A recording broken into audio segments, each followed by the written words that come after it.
ایک الگ شعبہ آ گیا بوٹنی کا. کس نے بتایا؟ قرآن نے بتایا کہ دیکھو یہ پودا ہے، اس طریقے سے یہ اس طرح تخلیق ہوتا ہے. پھر ہم انسان ہیں، ہم انسانوں کی تخلیق کے بارے میں اللہ نے قرآن کے اندر بیان فرمایا. ثم خلقنا النطفة علقة فخلقنا العلقة مضغة فخلقنا المضغة عظاما فكسونا العظام لحما.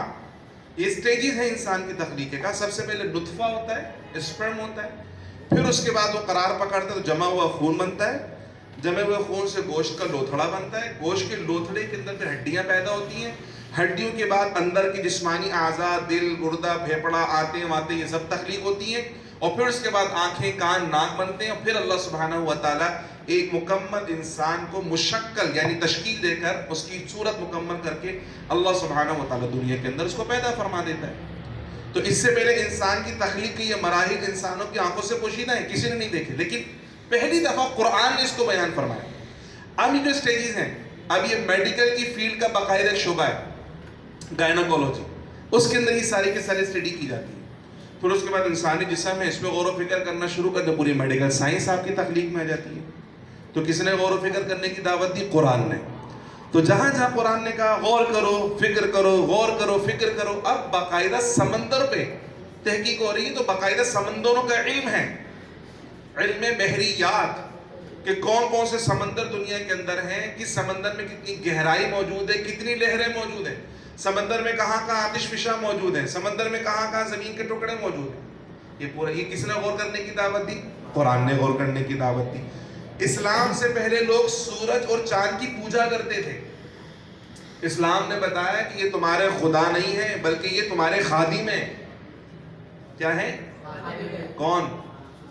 چاند اور سورج کو انسان نے خدا سمجھا ہوا تھا.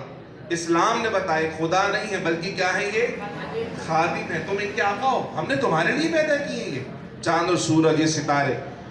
تو اسلام نے پہلی مرتبہ انسانوں کو غور و فکر کرنے کی دعوت دی، اور جب غور و فکر کرنا شروع کیا انسان نے تو پھر علم کے بہت سارے دروازے اس کے لیے کھلتے چلے گئے. جتنا وہ اللہ کی تخلیق میں غور کرتا رہا اتنا علم کے نئے نئے زاویے اس کے سامنے آتے چلے گئے. تو اب یہ راستہ کھلوایا کس نے؟ یہ راستہ دکھایا کس نے؟ اسلام نے. چونکہ قرآن اسلام قرآن ایک ہی بات ہے. تو اسلام نے کیا سائنس کا راستہ روکا؟ نہیں، بلکہ دروازے بند تھے.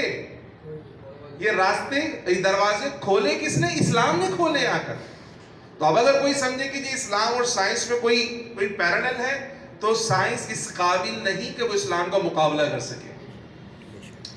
اسلام کے احسانات ہیں سائنس کے اوپر. سائنس کو پنپنے کے لیے دیگر مذاہب والے تو سائنس کو ایکسپٹ کرنے کے لیے تیار ہی نہیں تھے. اسلام ہے جس نے اپنے آغوش رحمت میں سائنس کو بنا دی ہے اور ہر چیز کی حکمتیں بیان کی ہیں، اور انسان کو سکھایا کہ اللہ کی تخلیق میں غور و فکر کرو. یہ جو جانوروں کو پالا